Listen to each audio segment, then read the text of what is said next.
Seguir a Jesus nunca foi fácil. Dos primeiros aos mais recentes discípulos, muitos já pensaram em desistir. Muitos se omitiram, outros não. Você já imaginou se Pedro, João, Tiago, Paulo e outros cristãos tivessem se omitido? Será que o Evangelho de Jesus chegaria onde chegou? Deus não escolheu anjos. Deus não escolheu igrejas nem denominações. Deus não escolheu a IBAB. Deus escolheu você. Quando um faminto cruza seu caminho, Deus espera que você faça algo. Quando um desamparado cruza seu caminho, Deus espera que você faça algo. Ou você acha que outra pessoa pode fazer o que só você foi chamado para fazer? Deus conta com você, mas sem você, Ele ainda é Deus. O seu irmão não.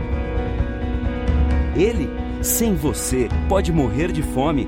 Ele, sem você, pode ser a próxima vítima da injustiça. Chega de esperar pelos outros. Chega de esperar que Deus faça o que você tem que fazer. Levante dessa cadeira e dê pelo menos um passo na direção do seu próximo. Deus espera muito mais de você. Olha a sua volta. Viu como está? Não se omita. O mundo precisa urgentemente de você. E isso não é um peso, é um privilégio. Ele conta com você.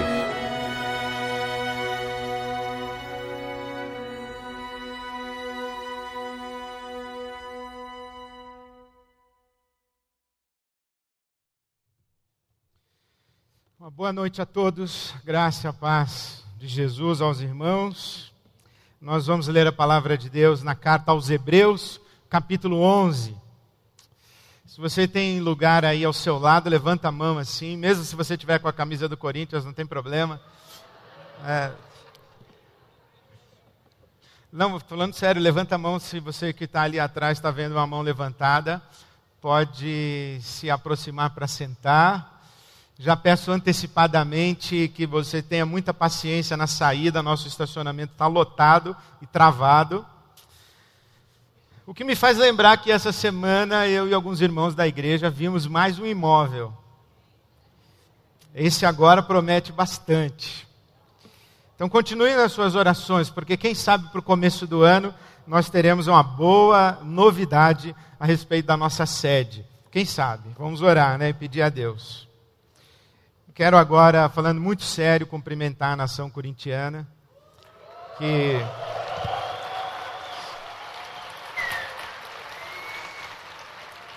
finalmente faz parte do seleto grupo de times legitimamente campeões do mundo. Estou assustado porque acho que tem mais camisa do Corinthians do que camisa da campanha. Eu não acho isso certo. Eu acho que vocês estão na religião errada, mas sou pela liberdade de consciência também, não tem problema. Parabéns a todos. Passa no stand no final e compra uma camisa da campanha. Gente, estava em 59%, né?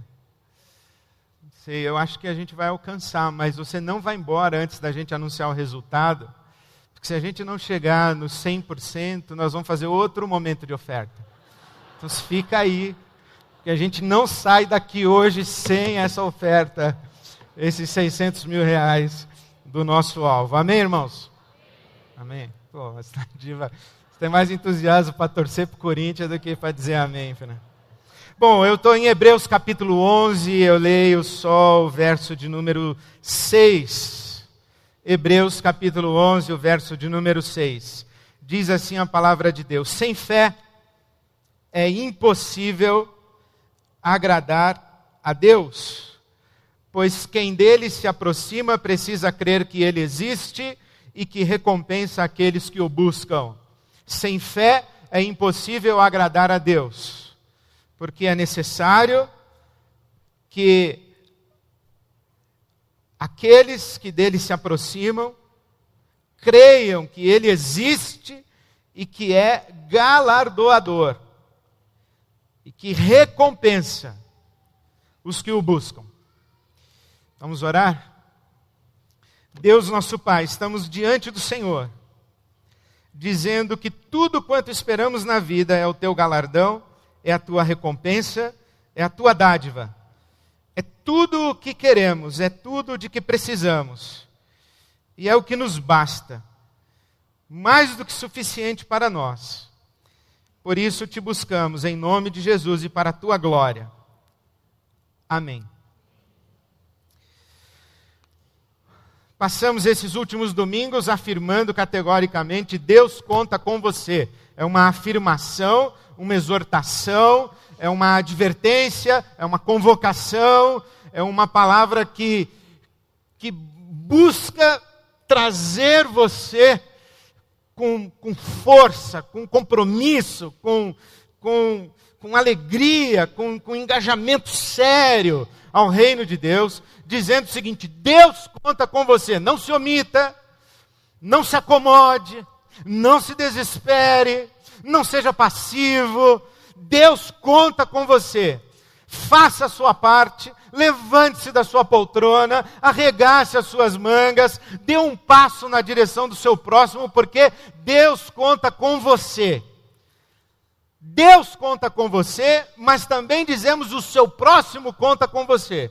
O nosso mundo, cheio de pessoas vivendo ou tempos de sofrimento ou sofrimento crônico, carências as mais diversas, dificuldades as mais profundas e intensas. Esse próximo, esse que está caído à beira do caminho, que ninguém olha por ele, que ninguém respeita os seus direitos, que ninguém lhes estende a mão, que ninguém lhes oferece uma outra oportunidade, nós temos que dizer a eles: não, tem gente no mundo que pensa em vocês, que se preocupa com vocês e que se move na direção de vocês, que lhes estende a mão, que lhes oferece um socorro, que lhes chama para uma nova vida, uma nova oportunidade, que chama você para fazer parte dessa grande família que é a família de Deus, e nós somos essas pessoas, temos esse privilégio. Deus conta com você, mas também o seu próximo conta com você. Desde o próximo mais próximo, aquele que está do seu lado na sua casa,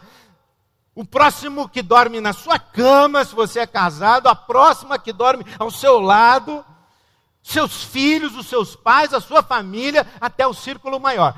Todo mundo conta com você, então há muito trabalho para a gente fazer. Agora, esses dias dessa campanha nós dedicamos para afirmar: Deus conta com você, o seu próximo conta com você, mas hoje à noite eu queria mudar um pouco a ênfase ou o enfoque da nossa campanha para dizer que nós podemos dizer sim. Quando Deus diz: eu conto com você, e nós podemos dizer sim quando o nosso próximo diz: eu conto com você, porque nós podemos contar com Deus. Nós podemos contar com Deus, e é por isso que podemos dizer a Ele: conta comigo. Na verdade, nós só podemos dizer a Deus: conta comigo, quando somos profundamente convencidos de que podemos contar com Ele. Nós só podemos dizer ao nosso próximo: conta comigo, porque nós sabemos que podemos contar com Deus. O Deus que nos interpela, que nos chama a que respondamos positivamente ao clamor do outro, é um Deus que está conosco, com quem podemos contar. E isso é a nossa experiência de fé. Sem fé é impossível agradar a Deus. E aqui, nesse versículo 6 de Hebreus capítulo 11, há esta simples e singela definição do que é fé. Fé é acreditar que Deus existe e que Ele recompensa aqueles que se entregam para Ele. Ponto. Se você pega Hebreus capítulo 11, versículo 1, a fé é a certeza daquilo que estamos esperando e a prova daquilo que não vemos. É o firme fundamento das coisas que se esperam e a prova das coisas invisíveis. Essa definição de fé suscita uma discussão metafísica, suscita uma discussão de profundidade teológica, filosófica. Quais são essas coisas invisíveis? Quais são essas coisas que esperamos? Que firme fundamento é esse? Entretanto, quando nós lemos Hebreus 11, 6, sem fé é impossível agradar a Deus, porque é necessário que aqueles que o buscam creiam que Ele existe e que Ele recompensa aqueles que se entregam a Ele. A definição de fé está clara. Nós podemos contar com Deus. Nós não nos frustraremos, não seremos decepcionados, não seremos abandonados, não chegaremos ao final da vida como quem correu atrás de uma ilusão. Nós podemos contar com Deus. E esse capítulo 11 de Hebreus, que é um capítulo chamado de A Galeria dos Heróis da Fé, conta a história de homens e mulheres que contaram com Deus e não se arrependeram de contar com Deus.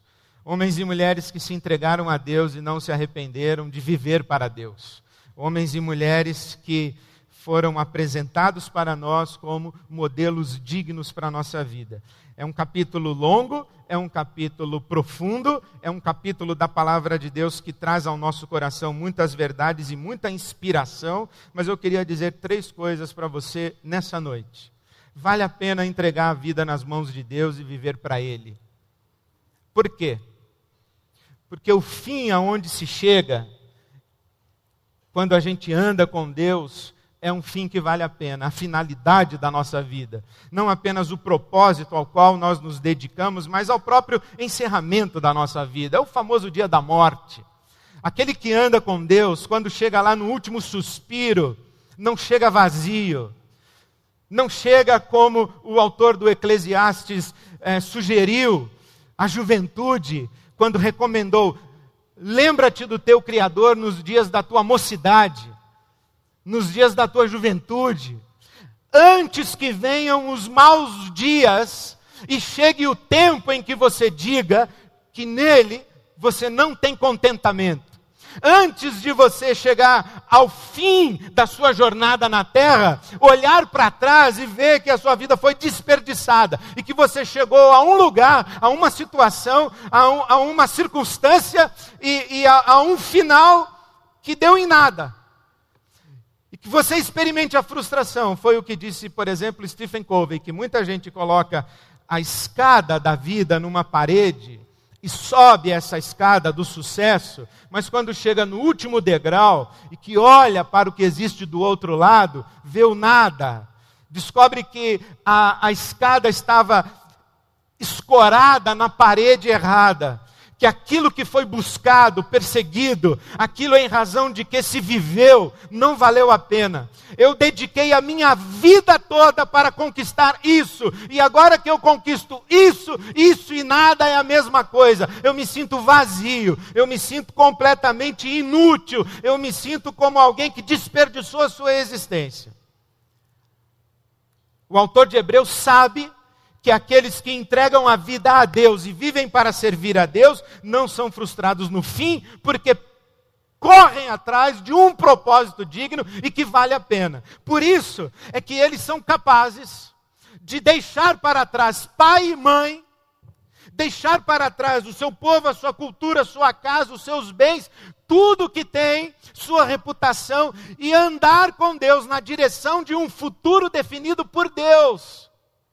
Por isso que eles abandonam tudo e vão atrás daquilo que lhes é prometido por Deus. É por isso, por exemplo, que Moisés é capaz de dizer: eu não quero a glória do Egito, porque lá adiante de mim há um propósito de vida muito maior do que tudo quanto eu estou experimentando aqui no Egito. Por isso é que aí no versículo de número 12, diz que estes tais andaram com Deus e não se frustraram. Abraão, por exemplo, foi pai de uma grande nação. Aí no versículo 16, andou perseguindo e esperando uma pátria melhor. No versículo 26, Moisés deixou o Egito em troca de uma riqueza maior. E no versículo de número 35, todos aqueles que morreram pela sua fidelidade a Deus, alcançaram uma ressurreição superior. É uma grande nação, uma pátria celestial, uma riqueza imensurável e uma vida de uma qualidade inigualável. Não se frustraram. Quando nós entregamos a vida a Deus e vivemos para servir a Deus e andamos com Ele, não ficamos sem a nossa paga. não ficamos sem a nossa recompensa, porque Deus é bom e sabe amar, cuida dos seus, abençoa os seus, e aquilo que é o fim da vida de alguém, não é a frustração, a culpa e a desilusão, pelo contrário. Por isso o apóstolo Paulo diz: combati o bom combate, acabei a carreira, guardei a fé, e desde agora a coroa da justiça me está reservada, não apenas a mim, mas a todos aqueles que amam a vinda do Senhor. Ele sabe que tem um prêmio maior. Ele diz: eu corro não como como aqueles que correm nos estádios, que vão ganhar uma coroa perecível. Eu corro para ganhar um prêmio imperecível, um prêmio eterno. A vida de Deus é esta ressurreição superior aqui de Hebreus 11:35. Em outras palavras, eu queria falar mesmo de vida depois da morte também. A vida não acaba no túmulo. Há um dia seguinte ao morrer físico. E a Bíblia Sagrada diz que temos grande recompensa de Deus. Paulo apóstolo diz que se esperamos em Cristo apenas para essa vida, somos os mais miseráveis dos homens, porque cremos numa mentira. Todo o nosso evangelho se baseia na afirmação de que o Senhor Jesus Cristo, morto, foi ressuscitado ao terceiro dia. E nós temos vida eterna, nós temos a esperança da ressurreição. A vida não acaba no túmulo. Há um dia seguinte da morte física e a grande recompensa. Há uma nova Jerusalém, há uma cidade santa, há uma cidade que não tem muros, há uma cidade que tem no seu centro a árvore da vida, há um rio de vida a correr para abençoar toda a terra, todas as nações. A vida não acaba no túmulo. Somente quem acredita que a vida acaba no túmulo negligencia a esperança da eternidade. E é por isso que vive iludido com o que tem aqui. Quem não acredita em vida depois da morte, tenta extrair da vida o máximo possível antes da morte. E com a volúpia que se entrega a extrair da vida antes da morte, tudo o que deseja como realização para o seu coração faminto, essa volúpia é que mata, porque não há nada que possamos experimentar antes da nossa morte, antes da consumação da nossa redenção, que se compare àquilo que temos para receber do outro lado do rio. Por isso que o apóstolo Paulo disse: as coisas que os olhos não viram, os ouvidos não ouviram, e jamais subiu ao coração humano, isto é, nenhum ser humano conseguiu sequer imaginar. São essas as coisas que Deus tem preparado para aqueles que o amam. Há um dia seguinte, e no dia seguinte, aqueles que viveram com Deus não serão frustrados, não ficarão desapontados, não serão decepcionados por Deus e não serão abandonados à míngua da escuridão, das trevas e do mundo dos mortos. Por isso, vale a pena andar com Deus. Isso eu me lembro de um pregador que ia pelo fim do mundo aí pregando o evangelho, montado num burrinho, evangelizando, e um dia ele passa na frente de um bar e um pessoal bebendo, e um sujeito vai fazer um xiste com o pregador e diz assim: ei, pregador, onde é que fica o inferno? E ele responde: no fim de uma vida sem Deus. O oposto é verdadeiro. Onde fica o céu? No fim de uma vida com Deus. A vida sem Deus chega num lugar que é nada. Por isso é que a palavra de Deus diz que aqueles que vão para o inferno, eles não vão para o inferno, esse inferno da nação eterna. Vocês já sabem que eu não acredito nisso, nesse negócio do cara ficar lá no mármore com um bichinho comendo ele por toda a eternidade, pegando fogo em volta. Esse negócio não é assim. A Bíblia, quando fala de inferno, fala do Guiena. O que é o Guiena? Literalmente o Guiena era o Vale de Rinom, que era o lixão de Jerusalém. Vidas que deram em nada, lixo, e que são destinadas ao nada. Quem anda com Deus não chega no fim da vida, olhando-se no espelho e enxergando um lixo. Quem anda com Deus não é desapontado no final. Agora, quem anda com Deus também não é desapontado no caminho. Quem anda com Deus não é desapontado no caminho, porque eu gostaria de lhe fazer uma pergunta. Essa é a grande crise quando o pessoal fala assim, o Ed não crê no inferno, não acredita mais no inferno, acha que todo mundo vai para o céu. Então agora por que nós vamos pregar o evangelho? Por que nós vamos servir a Deus? Porque não tem vida melhor do que uma vida de serviço a Deus. E eu perguntaria para você, se você descobrisse das duas uma, ou que a vida acaba no túmulo, não tem céu nem inferno, ou você descobrisse que todo mundo vai para o céu, se Deus quiser, vai mesmo. Se você descobrisse que todo mundo vai para o céu, você continuaria servindo a Jesus? Você continuaria seguindo a Jesus? Você realmente acredita que viver segundo a vontade de Deus é o melhor projeto de vida para o ser humano? Você acredita que se não houvesse Canaã, se não houvesse o céu, se não houvesse uma recompensa no fim, você acredita que Abraão entregaria Isaac? Você acredita que Moisés abandonaria o Egito, como ele fez?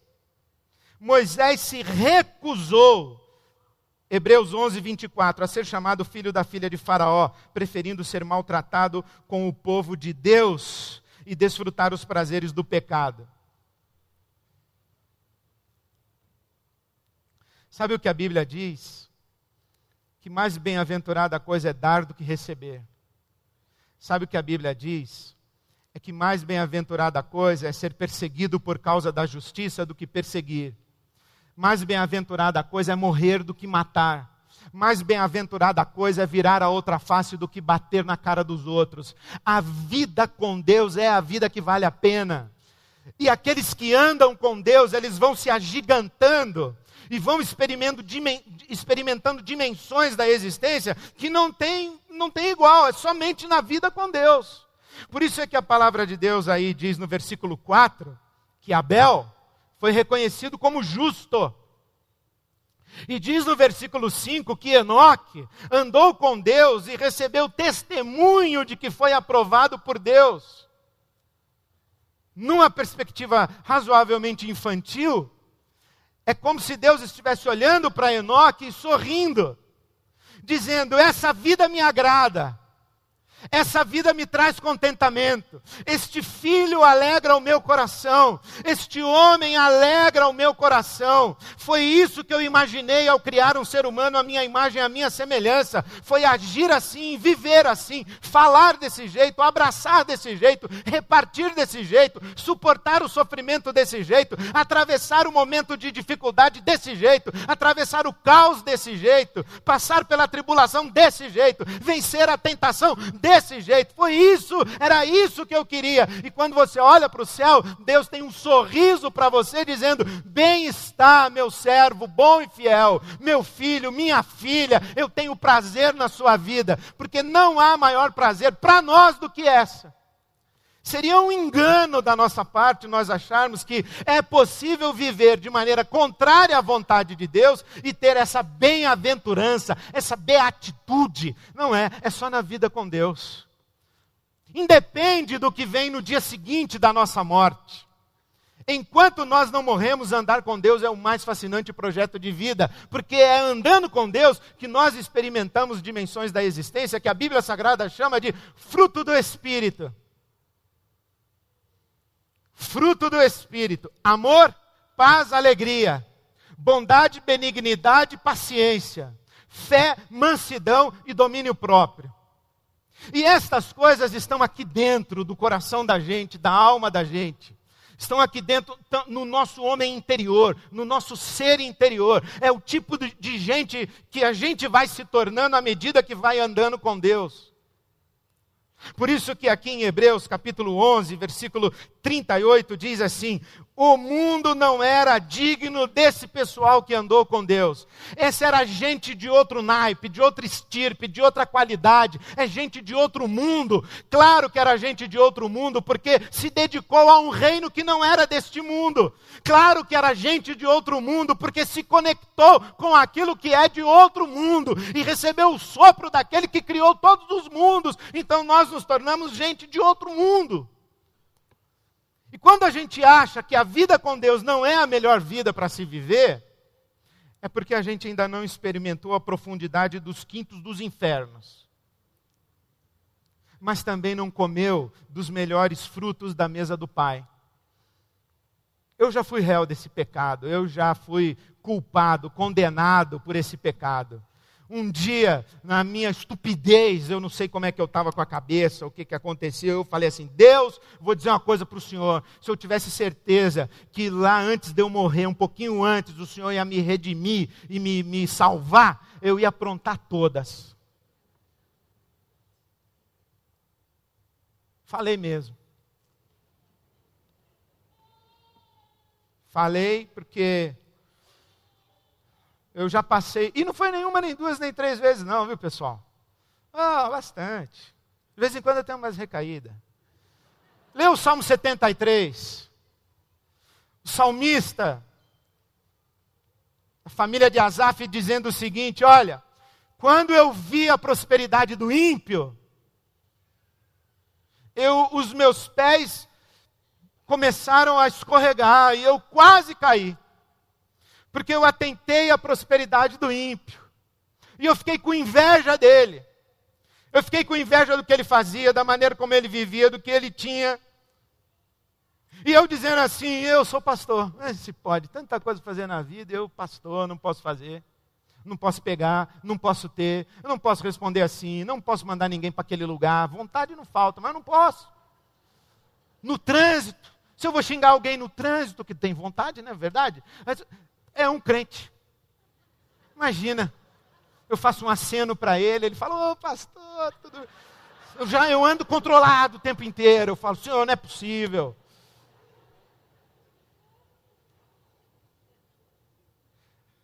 E aí eu lembrei do salmista dizendo que mais vale um dia na presença de Deus do que em qualquer outro lugar 1000. Um dia na presença de Deus do que em qualquer outro lugar 1000. Aí Deus está falando assim para mim, deixa eu ver se eu entendi. Você realmente está achando que existe algum outro lugar que não seja a minha presença e o centro da minha vontade, que vai lhe trazer uma satisfação, um contentamento, uma alegria, um júbilo, uma plenitude, um êxtase, um maravilhamento, um encantamento maior do que aquele que eu posso lhe dar? Olha, meu filho, há duas coisas que você não sabe. Você não sabe o quão profunda é a desgraça de quem anda na escuridão. Mas também você não sabe o quão delicioso é o pão que está sobre a minha mesa. Nesse dia eu caí de joelhos, eu falei, Senhor, então eu quero saber o gosto do pão da tua mesa. Eu quero perceber esse óleo escorrendo pela minha cabeça e a unção do Senhor sobre mim. Eu quero, Senhor, experimentar o fruto do teu Espírito, os carismas do teu Espírito. Eu quero experimentar a alegria do teu Espírito. Eu não quero viver de mentirinha. Eu quero essa vida daí que o Senhor prometeu, porque nela eu creio. E eu não posso admitir que quem anda contigo ande frustrado, ande vazio, ande com inveja do que está do outro lado da cerca. Não quero essa vida. Já vivi assim. Já vivi assim e de vez em quando tenho minhas recaídas, eu sei. O Senhor também sabe. Mas que vida desgraçada daquele menino que ficou em casa, enquanto o irmão foi gastar a fortuna do pai lá fora. O menino ficou em casa lá obedecendo o pai, servindo ao pai, mas era um infeliz crônico. Eu não quero isso. Eu quero uma vida. Eu dei a minha vida para te servir, então eu estou aqui esperando a tua recompensa. E sabe o que Deus disse para mim? Pois espere, meu filho, você não vai ser frustrado. Pode contar comigo. Eu vou ensinar a você canções que ninguém mais sabe. Eu vou dar suspiros de alegria no seu coração que ninguém mais experimenta. Eu vou tirar as coisas ruins de dentro de você. E vai ser num estalar de dedos, vai ser num sopro leve. Quando você se der conta, você está um outro ser, de outro mundo, porque eu vou soprar na sua vida. E eu espero isso todo dia, e dia após dia eu experimento o sopro de Deus na minha vida, e uma vida que eu não troco. Quando é dia de sofrimento, de tribulação, de tentação, de angústia, de noite em claro, eu digo assim: eu não quero trocar essa vida que eu tenho hoje, de colocar a minha cabeça no meu travesseiro com a minha consciência limpa, tranquila de estar servindo a Deus, por nenhuma outra vida, e não há dinheiro no mundo que compre isso. Outro dia, eu conversei com um rapaz que me disse assim: pastor, meu pai deu de presente para o motorista da minha mãe um carrinho usado, um Honda Fit. E o motorista da minha mãe experimentou uma alegria, pastor, que eu fiquei com inveja. Porque o meu pai me deu uma Ferrari e eu não tive a mesma alegria. O que será, pastor, que o meu pai tem que me dar para que eu tenha a mesma alegria do motorista da minha mãe que ganhou um Honda Fit usado? Eu me solidarizei com ele. Está aqui no meu coração esse menino. Me solidarizei. E a resposta é que não há nada que o papai possa dar. Porque aquilo que enche o nosso coração não é aquilo que a gente tem do lado de fora.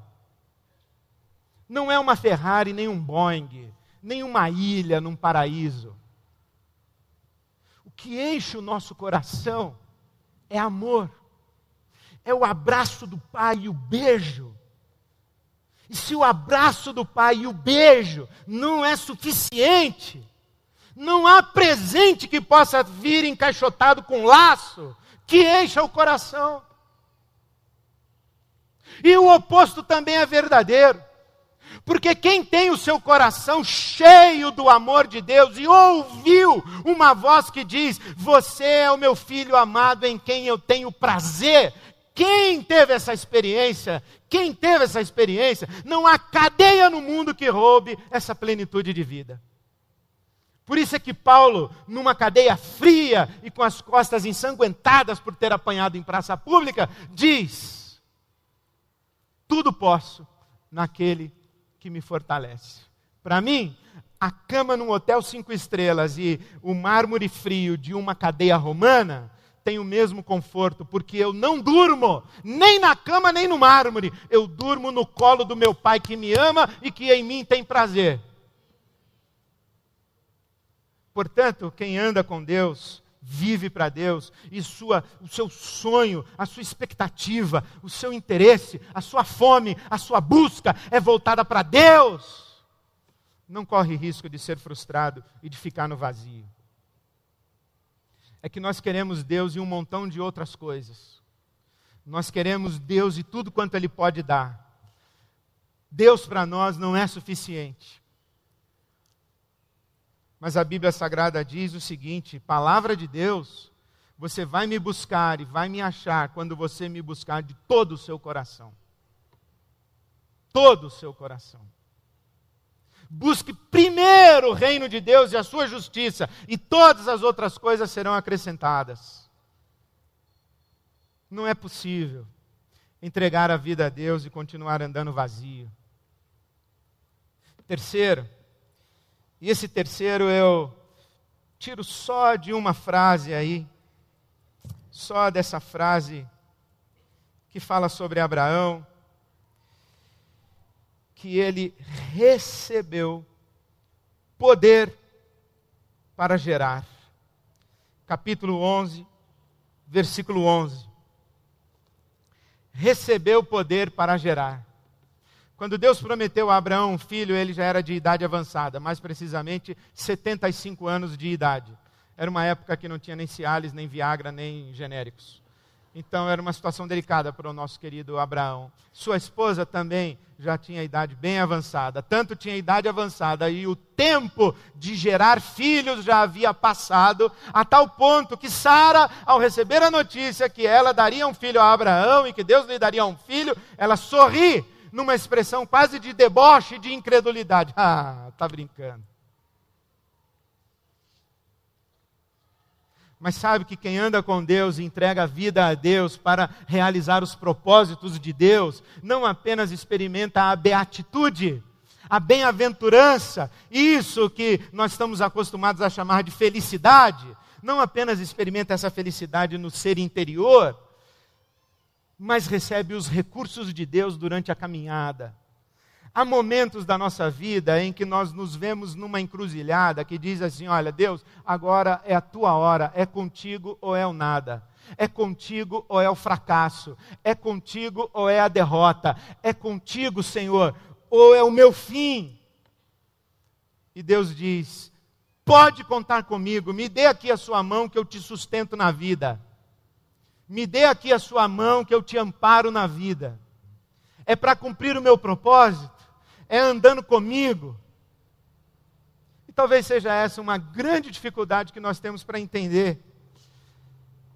Que o milagre de Deus não é para a nossa satisfação, é para a glória do nome dEle. Por isso é que Tiago diz assim, olha, vocês pedem muita coisa para Deus e não recebem. E não recebem porque pedem mal. Tiago capítulo 4, leia na sua casa, e pede mal.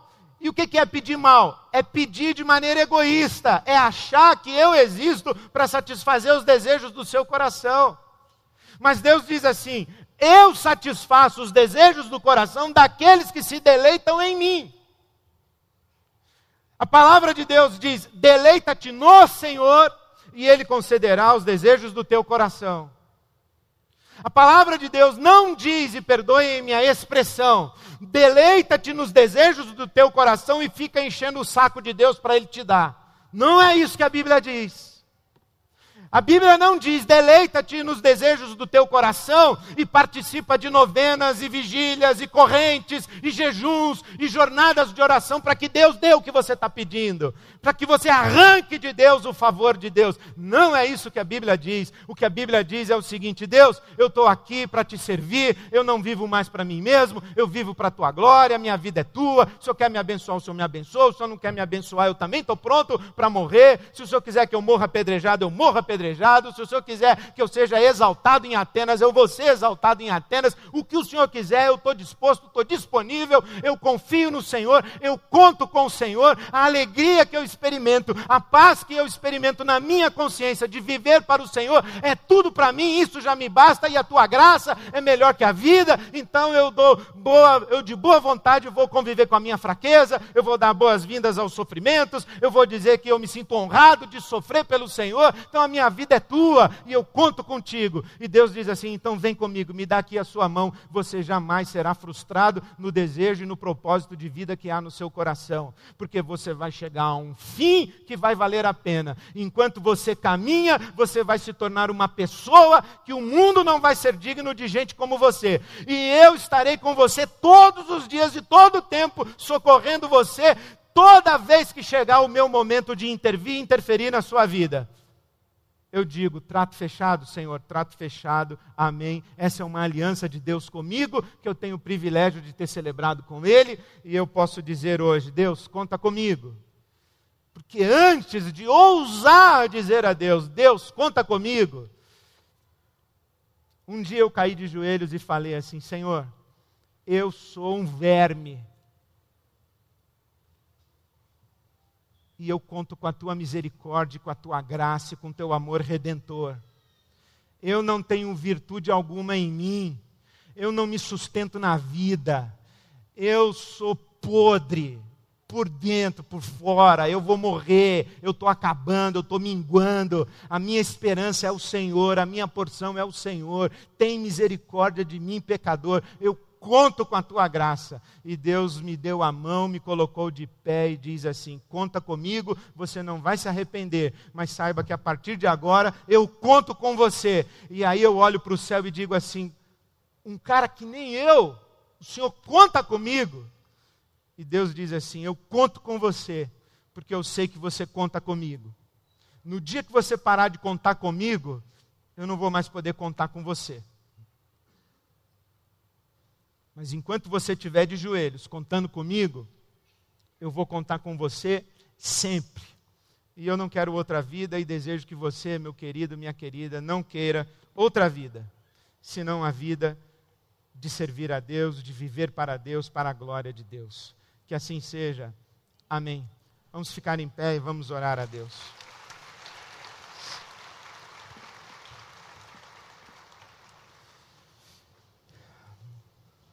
Deus nosso Pai, nós estamos aqui ao final do começo da nossa campanha, dizendo ao Senhor que privilégio nosso é ouvir a Tua voz, dizendo que o Senhor conta com a gente.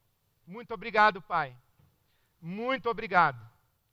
Muito obrigado pela Tua palavra, pela Tua convocação, e porque o Senhor, de fato, tem sido presente nas nossas vidas.